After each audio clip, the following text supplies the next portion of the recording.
Okay, we'll go ahead and continue with our post-race media availabilities. We're joined with our race winner, Austin Dillon, driver of the number 3 Richard Childress Racing Chevrolet.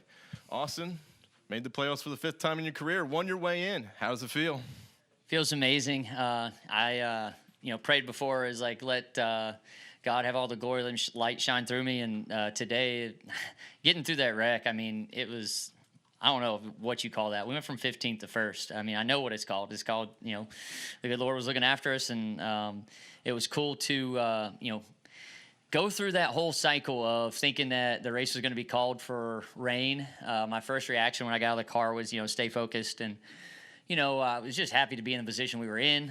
And I said that in my interview. I was like, whatever happens from here, it's a win. We're in a good spot, and that's all you could ask for. And you go in that room where they make you sit and put the camera on you forever, and it's like you're thinking in the back of your head that somebody's going to walk around the corner and say, hey, congratulations, you won.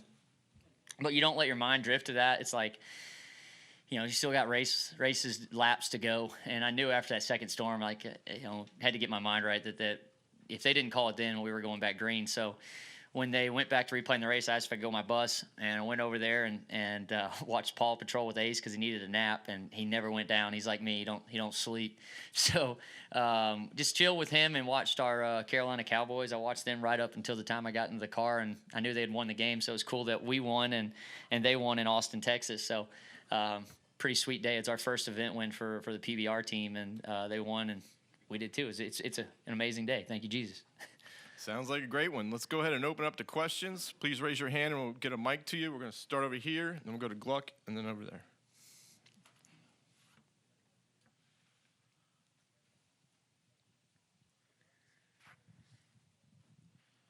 Congratulations, first of all, on the win and on making the playoffs. Chris Gollum with News Daytona Beach. I think it's safe to say one of the key moves after we got going again was the either contact or near contact with Austin Cindric running for the lead. Yeah. I was wondering if you could just walk me through what was your intention there and how did that play out?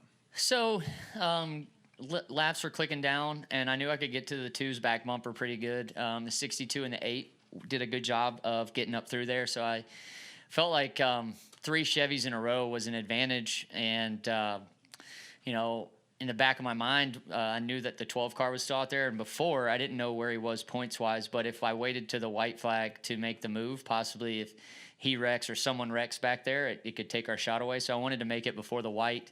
And truthfully, that was – it just kind of happened. I was kind of planning on getting a bigger run than that before and pulling out to the right. And I figured that the 2 was going to be a sitting duck because they were going to go with me, the Chevys would, and then we'd race it out from there. But he just kind of got loose as I got to his back bumper that time into 1, and I'd kind of been giving him that same shove.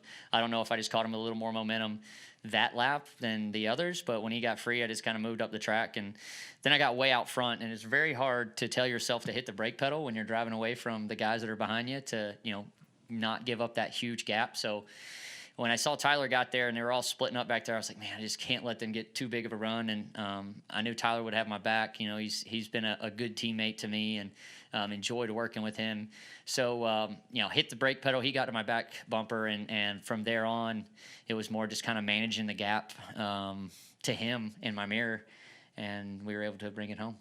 As best you can tell, was there an actual impact between your bumper and Austin Cindric's? No harder than I had been the last 10 laps, hitting and pushing and pushing. I mean, you see those flaps come up in the front. I mean, we're pretty much connected, and I'm pushing them. So, I mean, it wasn't any more than what I had been, I felt like. Thanks, Austin. Yep, thank you. We're here to Gluck. This is probably like as close to a ball don't lie moment as it gets in NASCAR in terms of like it looked like you were going to get it and then you had to still go out and earn it. Is there any special pride in pulling that off after the circumstances? It definitely does feel like that. I say that a lot in our basketball league when I get fouled, and everybody in my league complains that I get fouled because I run the league.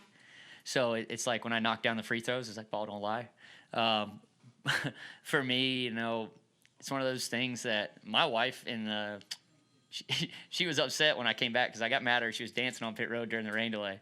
And I didn't say anything to her personally, but I had Craven reach out. I was like, hey, stop doing that. We're going to go back racing. She came in there. She was all mad. And I was like, hey, I was just saying, we're probably going back racing. She was like, when you have faith, you enjoy those moments. That wasn't a happy moment to be up front either way. And so it was kind of like, okay, you're right, have faith. And coming down to the choose, even like when I had to choose top or bottom, I knew the 51 had a clean car. Brandon and I discussed it with the 19. His car going to be better on the push. Well, we didn't get going great, but I was able to get to second, and I think second was key right there because of everything going on behind me. I never got shuffled, and I could kind of determine the lines and the pushes that were going on. So it was written. I mean, it's pretty awesome to just be behind the wheel today, and I feel like it was a good day. Go over here. Peter Strada, TSJ Sports. Austin, in 2019, you were leading this race, and then the big wreck happened that ultimately gave Justin Haley the win. Just how full circle is the moment now? 3 years later, you got the win because of a big wreck, also in turn one. That's actually very funny about Daytona, and I didn't even think about that, but I've always thought about, I tore down the fence, probably one of the worst wrecks in NASCAR history, come back, win the Daytona 500. 2019, I did feel about as confident as you could feel out front leading that pack, and Clint got a run to me and turned me in front of the field, and I probably, looking back, made an aggressive move, cutting left on him, and it was like, whose fault was it? It doesn't really matter. It's over now, but it's cool how this place just, I don't know, there's something about Daytona, and when you pull through the tunnel, things just happen here. It's exciting place, and always create some kind of drama for sure. Okay, go over here, Jordan. Jordan Bianchi, The Athletic. Going into turn one, you're behind Austin. I mean, was the intention of getting to his bumper and getting him loose? Were you going to move him? Truthfully, it was just trying to get him out there, and I kept pushing him out, and he would do a really good job of being, I think he was on the brake pedal because it wasn't getting him far enough out. So the 62, he could kind of get to my back bumper and get a run, and we got a decent run through the tri-oval. And, I mean, my intention was to get the lead before the white, so it worked out the way I wanted it to, but I'm not going to just say that was the time I really wanted it to happen. I was actually just trying to get him a little further out, and he got free right there into one. So, any concern though? I mean, he gets a little loose, so he gets a little sideways. I'm glad he didn't come back up the track at a high rate of speed, and he did a good job saving it. But I mean, like I said, it wasn't any more than what I had been doing. So I don't know if he just kind of was turning left as I was touching him, and it made him get freer, but that was it, really. Okay, we'll come over here, and then we'll go to Bob. And Dustin. Terry Savison with WNDB. We were talking yesterday over at McDonald's. I saw you working through the drive-through. That was pretty cool. It was a fun day over there. But serve some Coca-Colas in the drive-through at McDonald's. Yeah. And I think the last thing I said to you was see you in the media center. Yeah. So here we are. Congratulations on the win. As one of the Coca-Cola team, one of the Coca-Cola drivers, to win the Coke Zero 400 here at Daytona, to put the 3-car in victory lane, this is just, I mean, you've won the Daytona 500. To win this race too, is this a great day or what? The Lord's blessed me a lot of happy days, and this is definitely going to be one of them, and I'll cherish it, and thankful to have my son in victory lane and Whitney and my whole family here. We love Daytona. We come down early to enjoy this area, and it was cool because my first win, Ace was too little. He was just born in Texas, so he couldn't come. So here's his first time he got to go to victory lane, and I don't know what he expected of it. And seeing him throwing around a little bit of confetti. At first, he's really tired because he hadn't napped, but he kind of got the gist of it after a while and was having fun running around. I was terrified that he was going to slip in all the champagne and Coke, but he made it through. Okay, over here to Bob. Bob Pockers, Fox Sports. I had two. The first, is there any extra satisfaction to winning it? And kind of, if they had called it, it would have been a little bit controversial. Yes. Win. Is there any extra satisfaction to winning it kind of straight up? For sure. I've got 4 wins in the Cup Series. Each one of them mean something different to me for different reasons. But the Texas one where I had multiple restarts and had to win and cross the checkered flag was probably one of, from the driver's standpoint, one of the most important wins to me. And then now this one too is to go through all that and to be able to be, I guess clutch in a moment that mattered is important. I mean, to us in all sports, right? Is to deliver when you've got the opportunity to deliver. And this year, I've had some moments that were very close. Charlotte being one of them. I mean, I didn't sleep a lick after the 600, just knowing that we had put ourselves in a position with a tire advantage. I made a heck of a move, and everybody's like, "Man, that move was amazing." Blah blah blah. I mean, I thought that I kind of gave that away in the turn 3 because I overdrove it, and I got loose, and it hadn't done that the whole race, but I was carrying a lot more speed than I had the whole race. So that one hurt me, and it kept me up a long time. So, and I've always kind of prided myself is to finish races when I have the opportunity, and today it feels good to finish it off. And Tyler Reddick obviously was behind you there for the last few laps. I mean, everybody knows what's happened over the last month. I mean, was there any concern of yours that he wouldn't play teammate at all? No. When Tyler made his decision a couple months ago, I called him and congratulated him. And for me, being a owner's son sometimes comes with caveats, and I wanted to make sure that I had nothing to do with the reasons that he was leaving.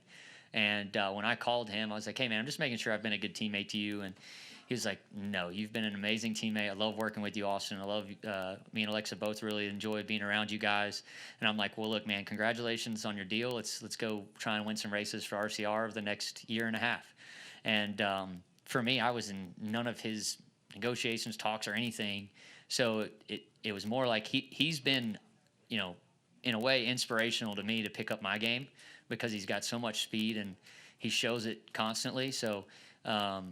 You know, Tyler's been good for me, and then I think I've been good for him in some consistency aspects. So we've rubbed off on each other in different ways to really help. And when he got to my back bumper, I knew that I could trust him.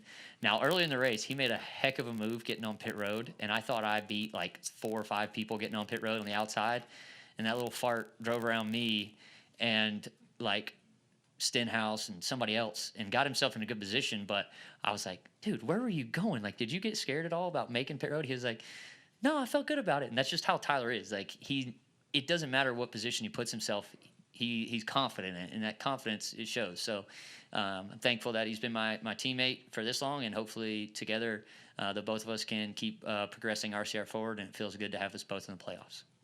Go ahead, Dustin. Dustin Long, NBC Sports, to your left, Austin. What kind of, or is there a validation to being a playoff driver, or are you to the point with your career, you've been in it enough that validation is going to come more in your mind with finishing top 10 and being somebody like that, as opposed to just getting in the playoffs in some years? I think every time you make the playoffs, it's validation to yourself that you're one of the guys. You know what I mean? I think somebody said we made it 5 times now, and I don't know how many years I've been doing this, but every time you're not in it, it doesn't feel good. You're not going to the banquet at the end of the year.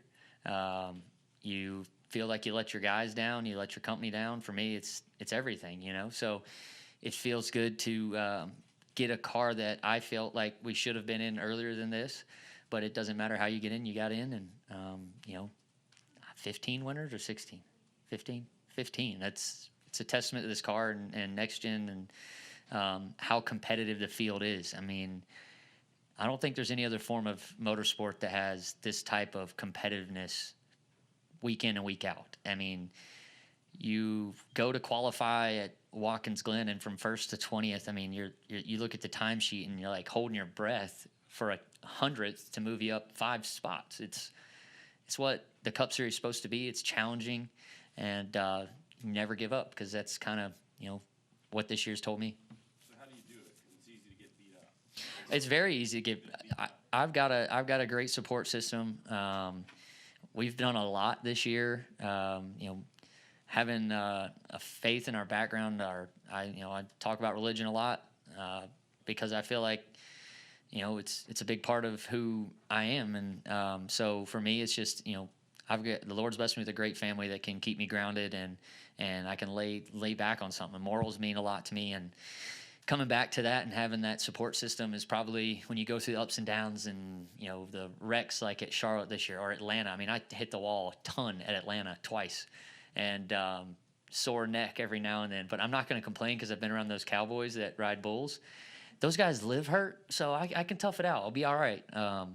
It's a different type of tough when you get to go around those guys. And I think they've been inspirational to me, too. It's kind of drove me to have a little bit more fire just being around them. I did a training camp with them with some Navy SEALs, and I did the first day and I had to leave for an appearance. But, you know, those guys are scrappy and they're, you know, they have to love what they do it, to justify it.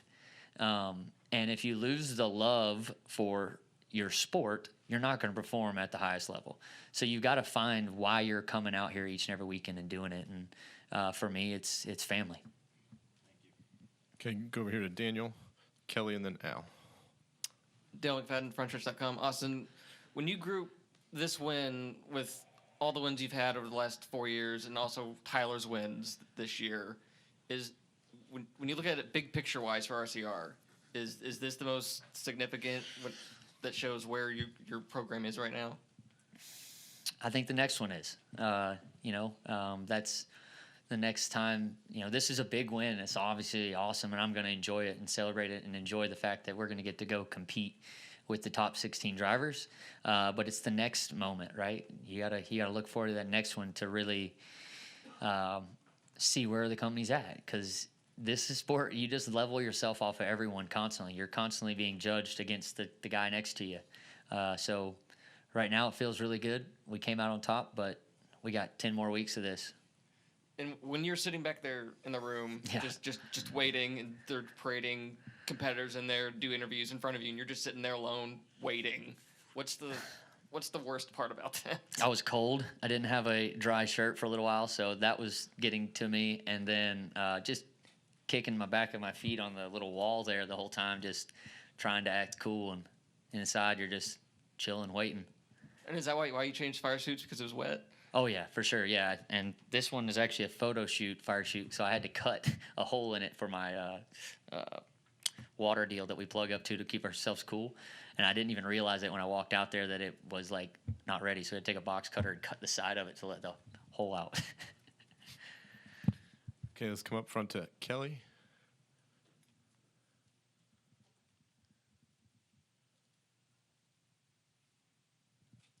Kelly Crandall, Racer.com. Austin, you talked about this being a clutch moment, obviously a very big day for the team to win your way in. This race and the way that it unfolded with someone winning their way in is really what this format and what this race becoming the cutoff race is all about, right? So it's what the sport wanted. What is that like?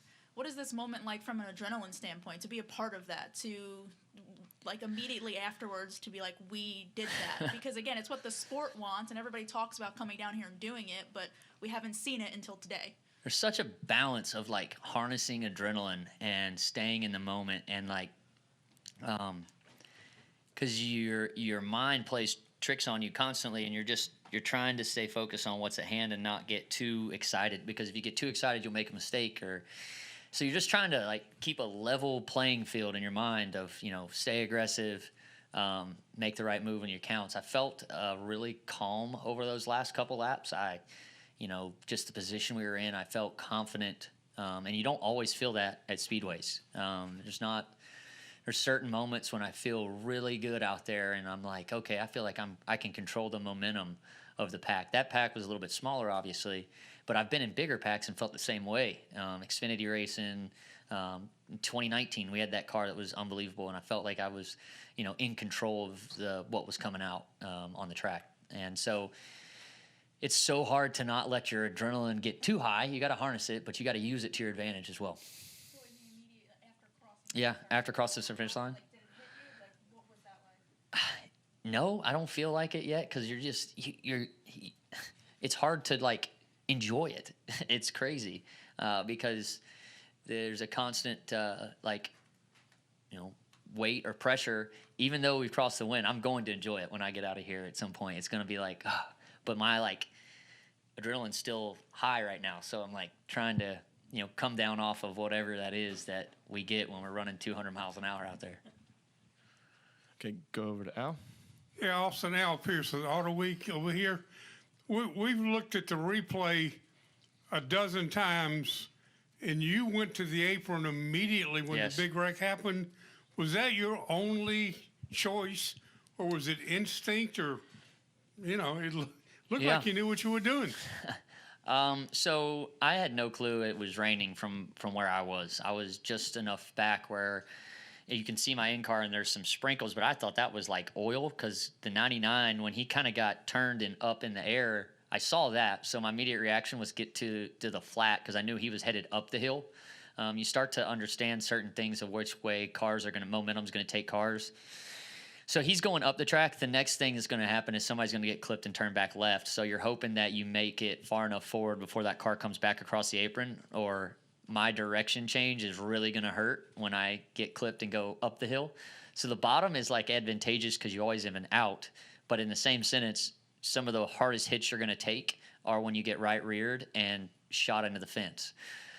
So when I hit the apron, the first thing that goes through your mind is you're coming off of a ton of banking at a high rate of speed to a flat. So you're back steering instantly as you hit the flat.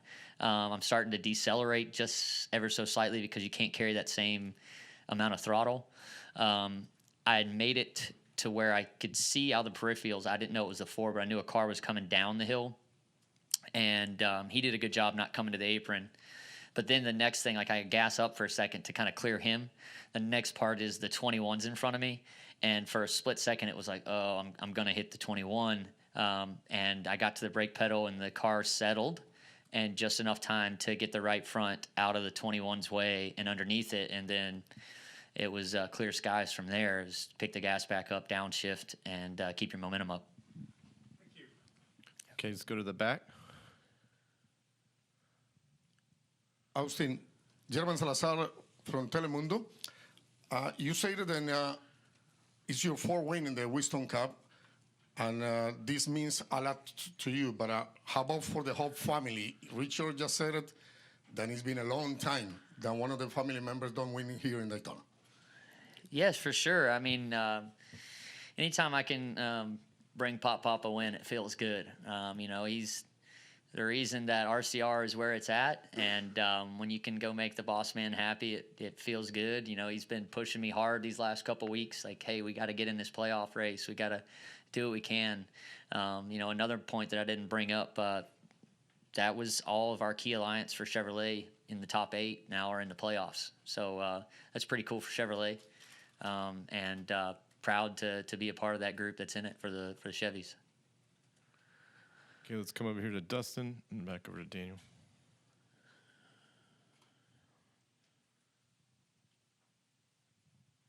Dustin Helpino, jski.com. Austin, now that you're in the playoffs, how do you feel about the first round? Actually, the first round in for history, like looking back, has been a good round for us in the 3-team. We've done a good job of upsetting some teams in that first round, and Darlington is a good place for me. So that's a great starting point. I think we finished second the last time I was in the playoffs in that race. I feel good at Darlington. We got to improve on what we took there earlier this year, and that's a slow, slick place. And when those long runs happen, I feel like that's some of the best driving I do is when the tires wear out. I don't know the next 2 places off the top of my head because I was so focused on only getting in the playoffs. I didn't even worry about the first round. So Darlington, then what's next? Kansas and Bristol. Kansas was a decent track for us, I think, earlier this year. We're just going to have to go to work, and really rely on the sim at Chevrolet and at RCR, and it won't be from a lack of effort over the next 3 weeks to, progress and try and get another win. Go over here to Daniel. So, Austin, I don't know if you know this, but it's been 32 years since the last time a cup race here in the summer started at 10 a.m. 1990. Would you care to guess who won that race? Somebody already said it. Is it Earnhardt? Yeah. That's pretty cool. 10 o'clock. I'm telling you, this place has connections. It's crazy. Okay, one more back here.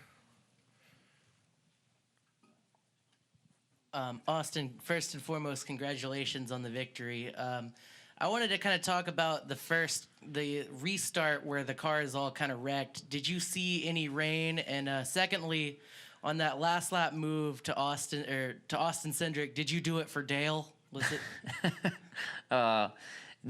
No, I mean it was more about just figuring out how to get to the front, and I was thinking about the teammates I had behind me, and I knew that if I made a move that I was going to have a little bit of help, and it just kind of played out that way. And the restart, I did not see the rain. My spotter told me immediately after we got through the wreck, it is pouring. And I was like, oh, I truthfully thought that the 99 got turned because that's all I could see from my perspective. Then I watched the replay, and I actually did have fluid. I thought it was probably, it happened so fast that I didn't know that there was any fluid even. I was just going to the apron to miss the wreck. So I never really lost traction like those first guys that hit it did. And that probably was an advantage too, that when they hit it, might have dried it up. And when I got to the flat, it wasn't as wet when I got there. I didn't feel any dampness on the flat. I don't know. Okay, any final questions for Austin?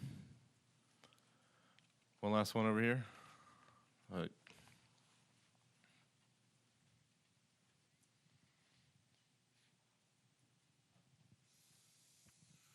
Your last win here, you went out and I think there was a tattoo involved.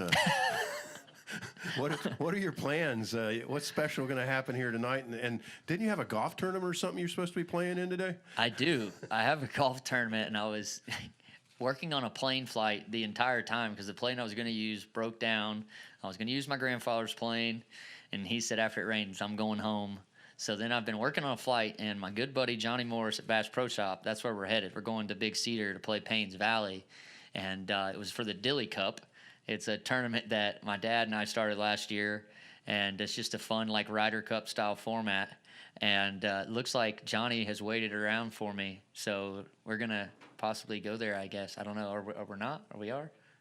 Okay, I guess we might be going there. I don't know. So that takes care of the Daytona celebration? Yeah, we'll have some good times there for sure. Yeah, there's no tattoo shops in Big Cedar in Missouri. But if there is one, we might find one. All right. Well, Austin, thanks for coming in, and good luck in the playoffs. Thank you, sir.